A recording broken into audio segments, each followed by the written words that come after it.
So I want to talk to you 15 minutes or so because Ivan's asked me to do so. I want to talk about how we empower other leaders to lead. Okay, whether they're volunteers, whether they're paid staff, how do you empower other leaders on our team to lead when we're not around, when we're not available? So in other words, I want to talk about how we delegate both authority and responsibility without the person feeling like we've dumped on them. You know what it is with some leaders? It's like, oh, you do this. And it feels like you've just been given the box. It's heavy and it's been dumped on me. So how do we delegate without dumping? How do we empower the leaders around us? And you would know, whatever department it is that you're leading in church or whatever organization that you lead, you would know that as you grow, everything gets a little bit more complex, right? So me and Debbie got married in 1991. And it was just two of us in a 2-bedroomed house, and it was fine. And then baby number 1 came along, and then baby number 2, and then baby number 3. And as we grow, and some of you would know this, as we grew as a family, it began to get a little bit more complex. Life began to get more complex. Living began to get more complex. And so you know that as you grow, things get more complex. And not only do the complexity levels rise, but the capacity levels rise as well. So you know with your department, as you're growing your kid ministry, or as whatever it is in church that you're doing, as it gets bigger, the complexity and the capacity levels grow. And so the truth is, you can't lead a growing department on your own. I mean, you and I would know that. You don't have enough capacity to do everything, number one. And secondly, you don't have enough ability to do everything. So it's capacity, it's the complexity and the capacity that get confusing. And you don't have the capacity and you don't have the ability to do everything. So in the next 15 minutes, I want to talk about 3 things. I want to talk about what happens when we don't empower other leaders, when we don't make it a priority to empower other leaders, when we don't delegate. What happens when we do, and how do we even begin this? And then we'll have some time at the end for a bit of Q&A. So feel free to take some notes. I can send you this presentation, and feel free to come up with some questions at the end, and we'll do as best as we can. So what happens when we don't empower other leaders? What happens when we don't delegate? I think this is so true. If you don't empower the right people, and that's important, if you don't empower the right people, you become the limiting factor in your team. You become the limiting factor. You, the leader, is the one that's stopping your team from developing and growing if you don't empower others, if you don't delegate. So I've just jotted down 3 things I've heard leaders say so many times who find it hard to delegate, who find it hard to empower others. And if truth be told, and I hate to admit this, confession time, I've said all 3 of these things at different times, and maybe you have as well. The first thing is, it will be quicker if I do it myself. The reason I don't delegate is if I just, it would expedite the time if I just did it myself, which is true. It will in the short term, but not in the long term. It might be quicker now for you just to get it done yourself, but in the longer term, it's going to take you longer because the more you grow, if it all relies on you, stuff just isn't going to get done and stuff gets left to one side. So it's not true to say it will be quicker if I do it myself. It might be in the next 5 minutes, but not in the long term. Second thing is, leaders who don't like to delegate, who don't like to empower leaders, they say, look, I don't want to be out of the loop. And it's tough, isn't it? Because yes, you are going to be out of the loop, and it's hard to let go of your baby, right? It's hard to let go of what's important to you to somebody else.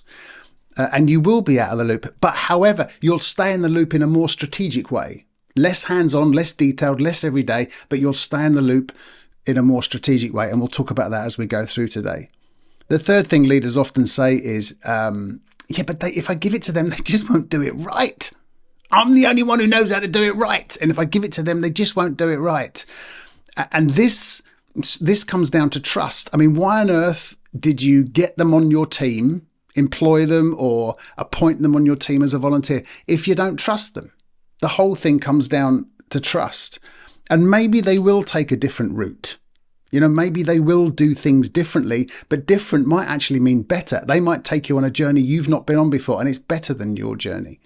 So there are some of the things that I hear leaders say, and maybe you've said it yourself. This is so profound. The strength of your team is not a reflection of what you control. It's a reflection of who you empower.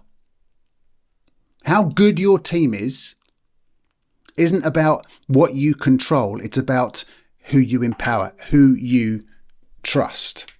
So if you don't delegate, these are the things I've written down. If you don't delegate, stuff gets messy and people get hurt. If you don't empower others on your team, it's just messy because it all relies on you. And after a while, you're just spinning plates and plates smash and plates drop. So it gets messy around the place. And people get hurt because stuff that's important to them gets left and gets dropped and you're ragged. That's what happens if you don't get delegate. Second thing is you don't grow because you don't have the capacity or the ability to develop your team beyond yourself. You won't grow unless you delegate. And the third thing is people leave. I mean, they just leave. Why would you stay around? Honestly, why would you stay around for a leader who doesn't delegate, for a leader who doesn't empower you? So that's what happens when you don't. What happens when we do delegate? If you empower the right people, if you delegate both responsibility and accountability to people on your team, there's no limit to what your department, what your church can accomplish. Because the size of your team will dictate the size of your ministry or the size of your church. So if you empower the right people, I'm convinced there's no limit to what you can accomplish. So I want to talk about really briefly 4 steps to keep in mind as you delegate. 4 steps to keep in mind as you begin to give responsibility and accountability over to people on your team. The first thing is, you've got to decide the right person. Now, this seems like, oh, Duncan, you get paid to tell us this? Well, it's so obvious. But you've got to decide the right person because not everybody has the right skills and not everybody has the right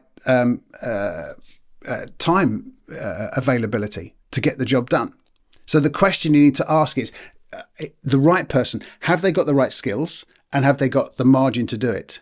So, for example, if you were looking for someone to help you with the administration of your team, please don't come to me. Even if I had the margin, because I just don't have the skill to do that kind of thing. And I will make you and I will make your team worse. Things will get dropped. Things will get left. So don't ask me. Ask me to tell stories. Ask me to come into the kids once a week and tell a story, make the Bible come alive for the kids. I could do that. I'd love to do that. I have the skill to do that, but I don't have the skill to do. So make sure the person you're picking has got the right skill and has got the right margin to help you. Secondly, the second step you need to take as you're delegating is, this is so important, clearly define the parameters you're giving me. Clearly define both the responsibility and the accountability you're giving me here. And listen, your team craves this. So I'm going to talk to you about 4 levels and different amounts of responsibility and different amounts of accountability you can give to people over these 4 levels, because different people and different tasks need different levels of responsibility and accountability. So let me talk to you about these 4. Level 1 is just simply the investigation stage. So you go to somebody on your team, and level 1 is, if you like, is very light on account or responsibility, if you like, and very light on authority. They haven't got much authority here, but they've got plenty of responsibility. And so investigation level 1 is just saying to them, look, I just need you to do some research for me on this project. We're going to start using the Orange curriculum. I don't know anything about it. Would you just go find out how much it is? Would you find out how we download it? Would you find out what other churches are using? Would you find out when we can get it? Would you find out what equipment? We just do a little bit of investigation for me. And what do you reckon? 3 weeks? If you could come back to me in 3 weeks and let me know, it'd be great. That's level 1. Yeah, there's hardly any authority to do anything there, but there's plenty of responsibility. That's simple. Level 2 is what I call informed progress. So we're going to make progress on this. I'm giving you a little bit more authority here, but I need to keep informed. So you're saying to someone, look, I'd love for you to complete this project, this task, but please check in with me on a regular basis.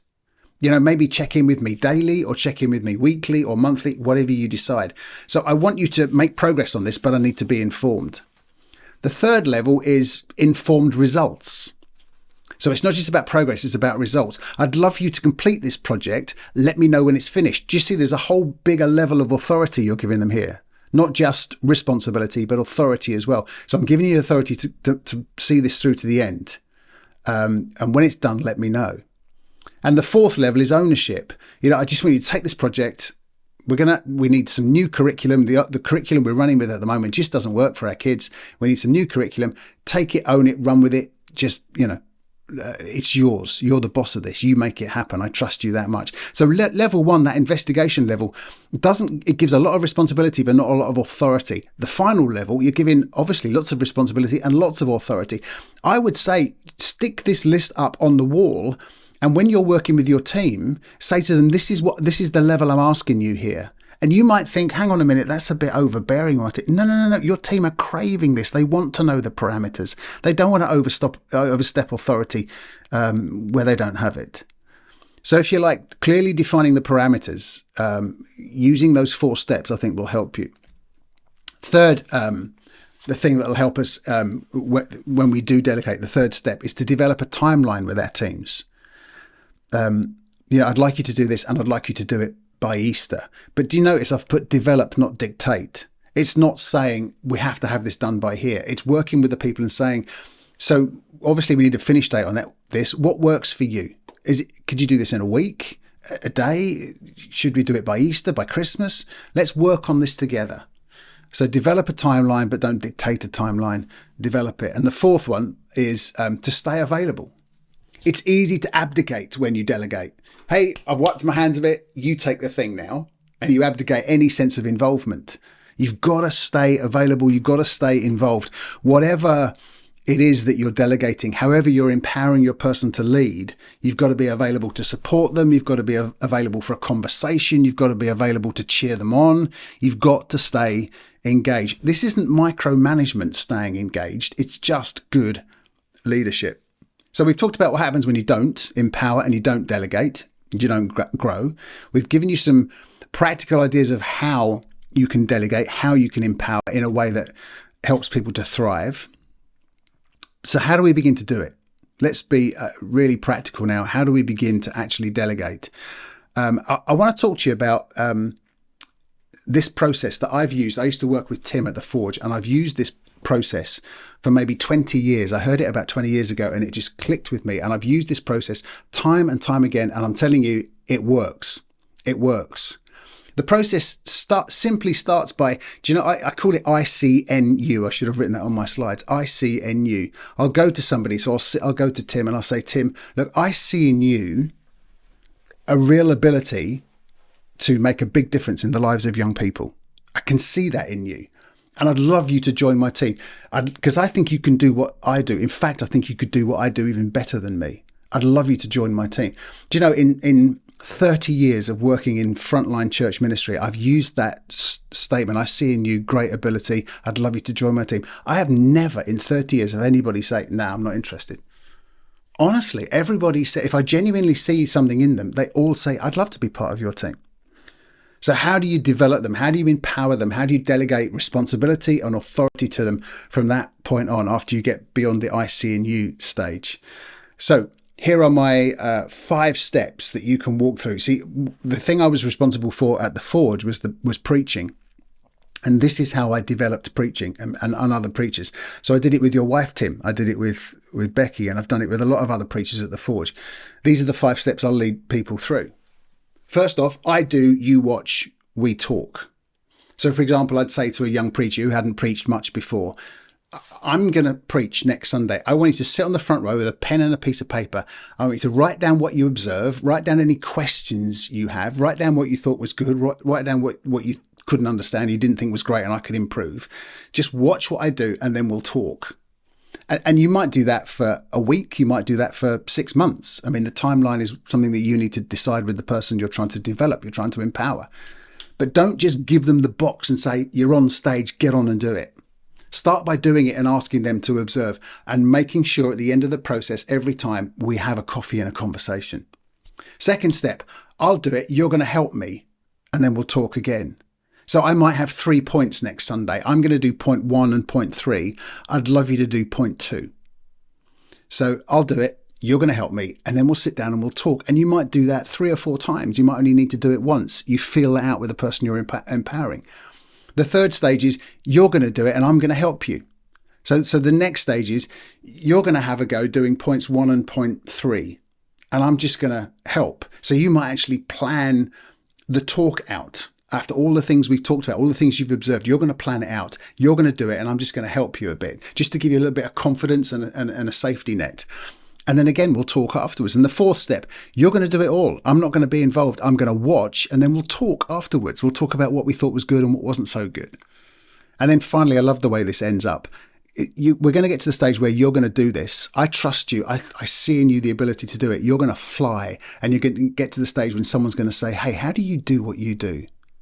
And you're going to do it, and someone else is going to watch you, and you're going to start this process with someone else. That's how you empower leaders and how you develop, if you like, a pipeline for other leaders coming on board as well. I think the most important thing to notice is that final little sentence. Don't just do it and watch. Don't just help and watch. Talk at the end of every single one. It's just so important that we go ahead and talk. And so the final thing, when you have this conversation with your people, when you talk together, I think it's important to say, these 4 questions. What did you notice? Just in general, what did you notice about what happened? What works well? What didn't work so good? And how can we improve? Let's plan. So next time we do it, we don't fall into that trap again. How do we improve? I just want to finish by saying really that I've learned this from the master of team builders, the master of empowerers of other leaders. And that, honestly, that's Jesus himself. I discovered, I was reading a book about this the other day, I discovered that 73% of Jesus's time, between the time when he started his public ministry and the time he hung on a cross, 73% of his time, nearly 3/4 of his time, he spent with 12 disciples. He spent most of his time pouring into a small group of people. In fact, here's a little verse that often gets missed. John chapter 3. Blew me away when I read this. After this, Jesus had been talking with Nicodemus about what it means, what it means to be a Jesus follower and to be born again. And John 3:22 says, after this, Jesus and his disciples went out into the countryside where he spent time with them. So I did a bit more research on your behalf, and I looked into the Greek of what spending time with them actually means. Now, you've got to understand, I don't know anything about Greek language. I've never studied it. The only Greek I learned growing up in London was kebab. All right, so I don't know any other Greek words. But I figured out by doing a bit of research that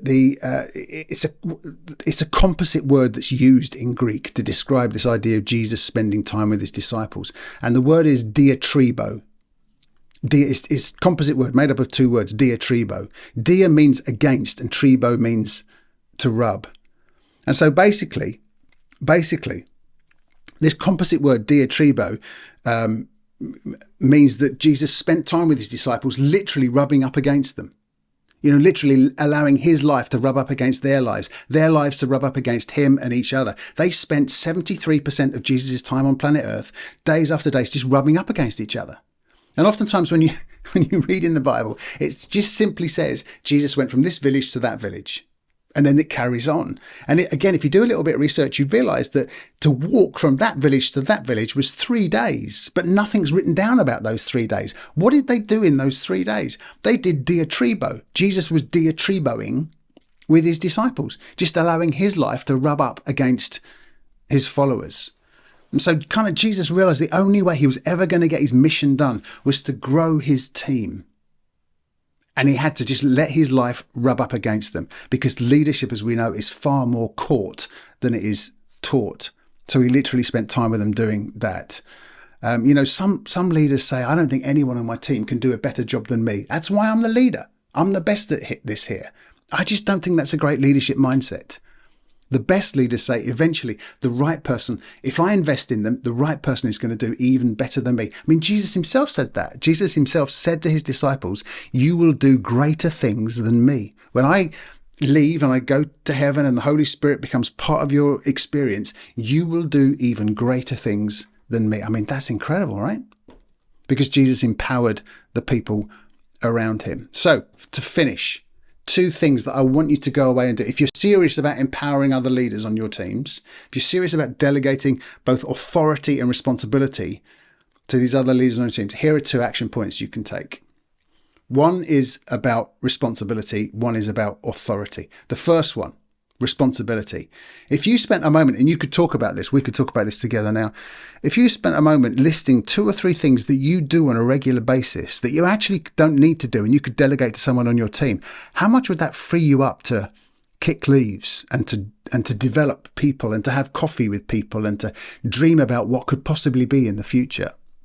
How much would it free you up to read a book or to pick up the phone to Ivan and say, can we have a conversation? I'm just thinking about how I might do this in church.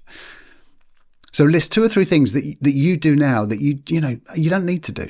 Honestly, you don't need to have the key and open up on a Sunday. Somebody else could do that. Honestly, you don't need to lay the cups out for the drinks. Honestly, you don't need to cut out the shapes. Honestly, you do it because you're trying to be nice to your team, but you don't need to do it. And someone else who's got that ability, that doesn't have the ability like you have to lead, would crave the opportunity to have that level of responsibility. So that's about responsibility. What about authority? What about if you listed some of the decisions that only you could make? I don't know what that might be. It might be around budget. Maybe you're the only one who can make the budget decisions. Okay, list those things. But then list some of the categories, some of the decisions that you could delegate tomorrow. So you're giving people more authority. I don't need to decide the colour of the T-shirts that we have as the welcome team. I could get that leader to do that. I don't give them authority in certain areas where you've been having that authority. What could those be? Some decisions you can't delegate because your boss will come down hard on you. Others you probably could. So list the things that you can delegate to someone today, and then think about some of the decisions you make. What decisions could you give away to someone else so they had more authority? So if we don't delegate, if we don't empower other leaders, we don't grow. If we do, there's no stopping the growth of our teams. There's no stopping the growth of our ministry. How do we do it? Take those steps. Be clear with people and do what Jesus did and just diatribo with your team. Let your leadership life rub off on them as you hang out with them and spend time with them.